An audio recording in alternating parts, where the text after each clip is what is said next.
Welcome back. I'm Kim Bailey. She's Williana Osborne, and this is Inside Exec. This week we're continuing our discussion with Karan Ferrell-Rhodes, and we're going to look this week at what you can do to develop your leadership brand, as well as what the challenges will be for leadership of teams in the coming years. One of the things that is being introduced here lately is the 4-day work week as a very much an option, but almost at the same level are organisations saying that we don't want anyone to work from home anymore. Yeah, you're right on that. Are you finding that there is a change in what is required in leadership qualities because of that change in the way the workforce is actually addressing their day-to-day activities? Absolutely. Gosh, I could go for hours on this, but I know we can't. But I'll just say many of leaders in traditional industries, quite honestly, just weren't prepared for and weren't agile enough or adaptable enough to effectively lead through the pandemic and the end result of the shorter work weeks or hybrid work styles or purely remote work styles. It was a challenge from them on many levels.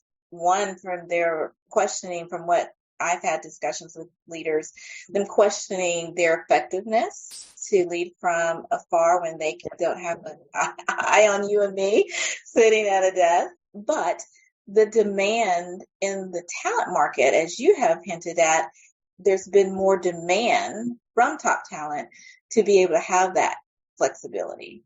And so there's an interesting tension that is going on between the more traditional companies that haven't accepted some of the newer work styles and leadership needs than those industries that have adapted a bit more. I don't know how it is in your neck of the woods, but in the States, unemployment is historically low. So it's very, very hard to find the type of talent that is skilled with the skills that you need, number one, anyway. And then on top of that, if they're not wanting to adapt a hybrid or a remote work, if they're wanting a hybrid or a remote workforce and don't want to come in every day of the week, that group of talent is totally off the table for you. And some of the companies can't afford to let that type of level of talent go by. So I'll summarize it by saying, yes, it is still a major, major challenge. Leaders are struggling with how to adapt in their real world environments. Talent is still demanding, for the most part, that flexibility, no matter what industry. I mean, there's a few that don't mind going back full time, but most are asking the question when they are interviewing or considering new roles, either within the company or external to the company. But it is changing the way we think about skilling or upskilling the leaders of tomorrow to be able to handle. And that was my next question, was if you are a leader at the moment and you've decided that you've done a self-assessment and you've decided that you are very much a hands-on leader and you like the social aspect of going around talking to everyone, feeling like you're encouraging them and moving them forward by being there. And that's not physically there. So, and that's not on the table anymore. You know that your remote skills are not as good. Where do you go to upskill yourself? Interesting that you asked that. There are quite a few regular workshops on how to, they popped up everywhere during the pandemic on how to be a better remote or hybrid leader. But I'm of the opinion that the workshops and, YouTube videos can give you a hint and some thoughts and some ideas, but it's helpful to actually have a coach along the way. If you know that that's a deficit of yours, to have a coach, an executive coach that is skilled in this area that can help you evolve over your period of time that you're receiving your coaching. Because the devil's in the details. It's how you handle your particular team in your culture, in your company, and in your environment, dealing with the business goals of your department or team and being hit with the unknowns that you're having to experience every day, the office politics, the changes in the industry, the geopolitical environments. Having someone to work that through with you until you get to a comfort level that you can manage on your own, in my opinion, is very needed. One of the workshops that we provide at SDL is called Leadership in Action. And so it goes past all the theory, leadership skills theory, which are very important. Everybody definitely needs to upskill in different things like, creating a vision and building a high-performing team, and, you name the leadership competency. Those skills are very important. But what I have found, and based on the research that we did for the book, we found that the missing piece was the end result in helping them to understand all of that they learned before and how to apply it in their day-to-day job and role and activity. And that level of support, in my opinion, is a miss that most organizations don't offer, but it's what's truly needed by our leaders. Particularly now where that role is changing so much and so often. Maybe we should get to the questions. If you like, we're flowing kind of good in my opinion, but okay. The first one is for individuals. How do they build a leadership and inverted commas brand? So how do they brand themselves as a leader of a particular style? Yeah, that's a great question. One thing about leadership, I always call it transforming your personal brand into a leadership brand. Okay. A leadership brand is the end result of a lot of activities that you have done up to that point. A leadership brand really focuses on how you have differentiated your impact as compared to your peers or competition.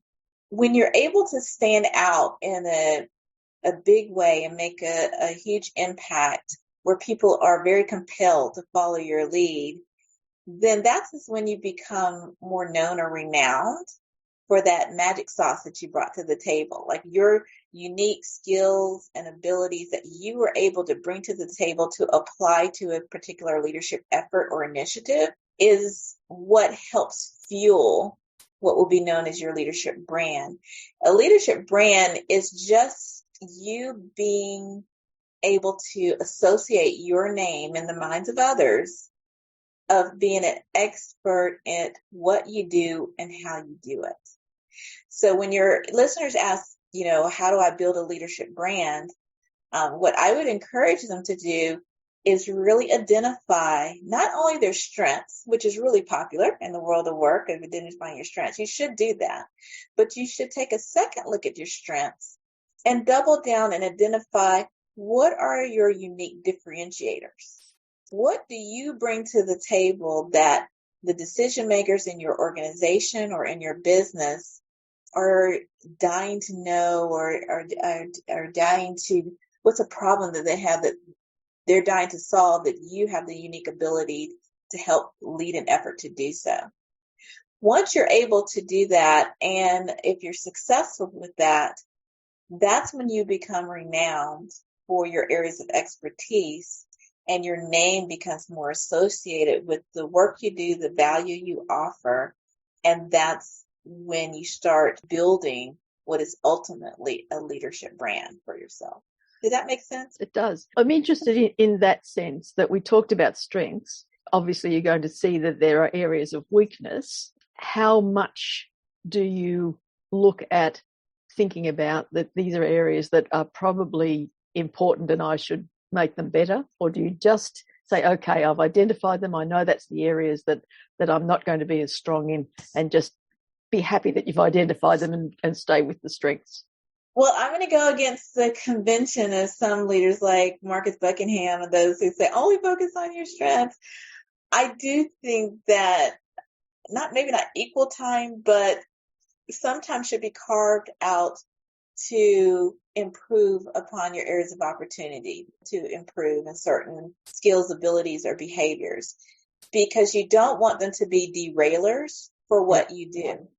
So you might be able to, shine and have everybody initially love what you do. But if there is a derailer, like, for example, you, talk over others, or you don't respect others, all your great work that you've done in trying to lead an effort can be totally derailed by the emotions others feel by working with you.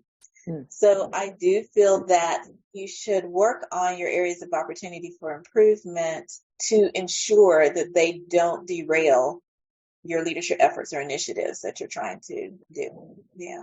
And I guess it also comes into being if you're in one industry and then you decide you want to move to another industry where some of those areas for opportunity are a bit more important than they have been in, that you need to not just have identified them, but know that there's something that needs to happen about them. Exactly. So the next question was, why have you called the company Shockingly Different Leadership? Well, in full transparency, part of it was a true marketing play. When you start a firm, you want people at least you want to capture their attention for them to at least see what you're doing and what you're up to. But what we do try to do is we try to positively impact people and businesses above the norm. We like to be able to provide value over and above what you could find by searching on Google.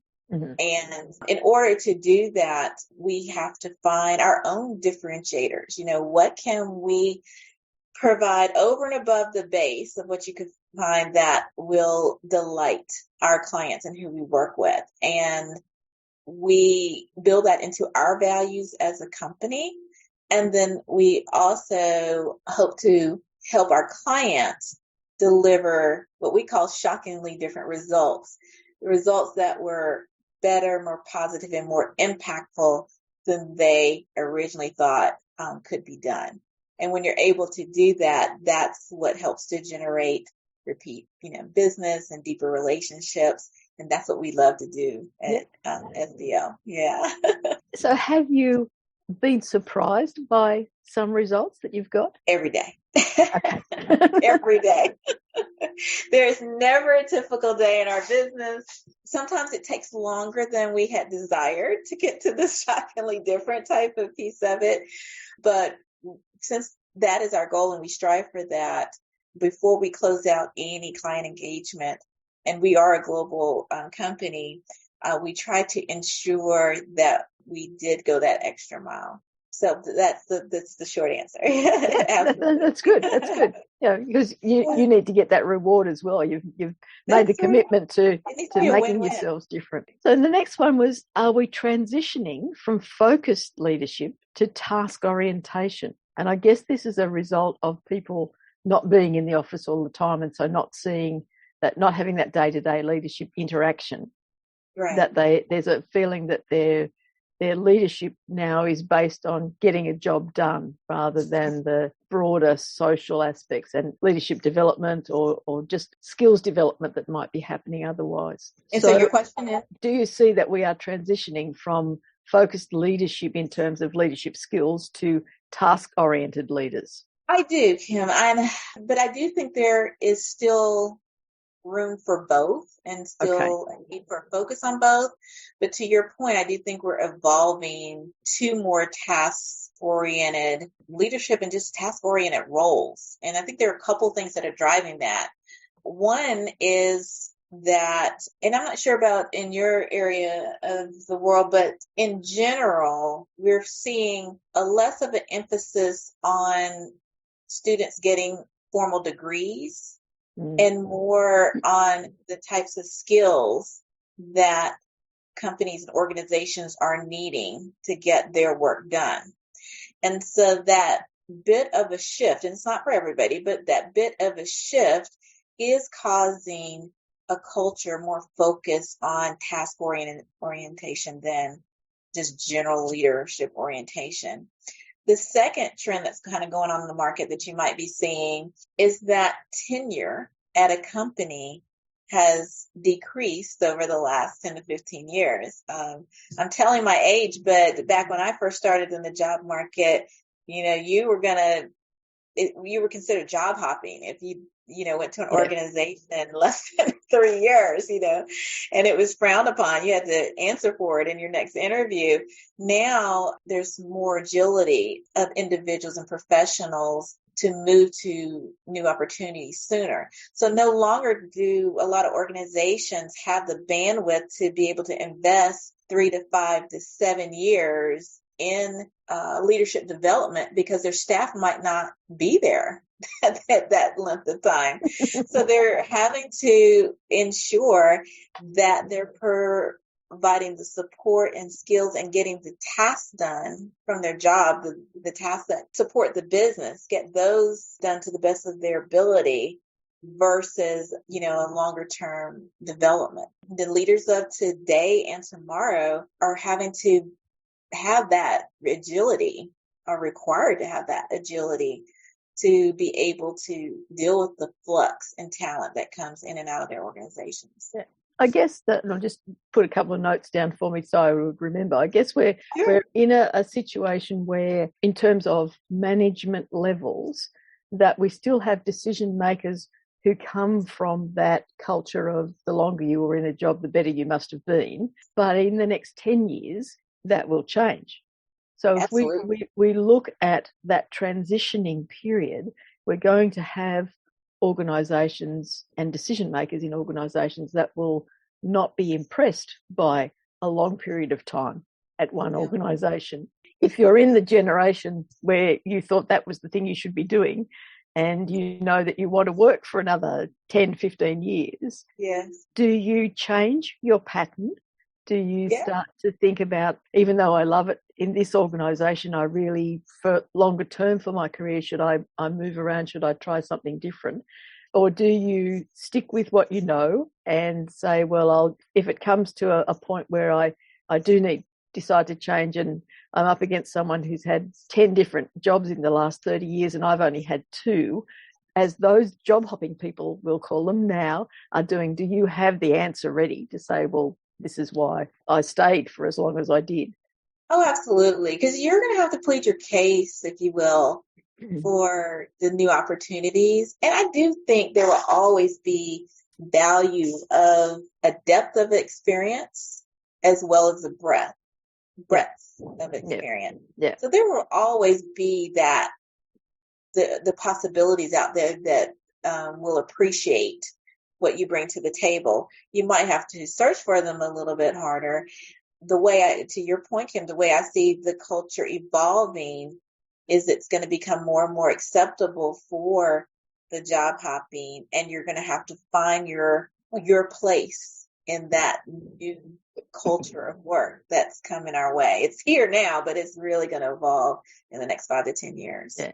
Is there value then if you're a person who is happy where they are, still got the challenges, still know that you're contributing, all of those things, but you do have external interests where skills are being used? In the past, I know my HR experience is a long time ago, but we used to look at what people did outside of work, and it had some value. It was sort of 10% of the decision was, do they involve themselves with things outside? Do they just live for work? There's the skills we see at work. Are they the only skills they have, or do they have other skills that we're not using at work that might be useful in this organisation? So do we start to emphasise the external to work activities that people are doing? If they're willing to share, absolutely. Yeah. If they can share, what kind of skills, it might be, like to your point, volunteer experience. There might be some great skills that they have gained through being on a board or working in a volunteer agency. I also think that professionals are going to have to be a lot more flexible about where they work and the work that they do. And what I mean by that is, as we move more and more towards an emphasis on skills versus degrees, it might be that your skills may be used in multiple departments and they rotate you as needed. Yeah. Because, depending upon who needs you the most at the time. And I'll give you a quick example. I have a client who they're building a new supplier diversity program, and they needed help from finance on how to think through that and building it. And I remember that they assigned one of their senior accountants over to the supplier diversity team for a 4-month period to help them build a supplier diversity program and how that they should think about, the compensation and process and what have you. You may not be working in the department you were hired 24/7 anymore. Your skills will be reallocated to where the business or organization or your employer needs you at the time. And so that agility is going to be required as well from the workforce. Challenging. Very. Bit like when hot desking was first introduced and people thought, but where's my coffee mug going to live? You're so right. Yeah. There's certainly some ideas to think about when we consider our leadership and future leadership roles. Let's take a break in our discussion now with Karan Ferrell-Rhodes. Join us for part 3, the final part of our discussion, next week. For now, I'm Kim Bailey. She's Fuliana Osborne, and this is Inside Exec.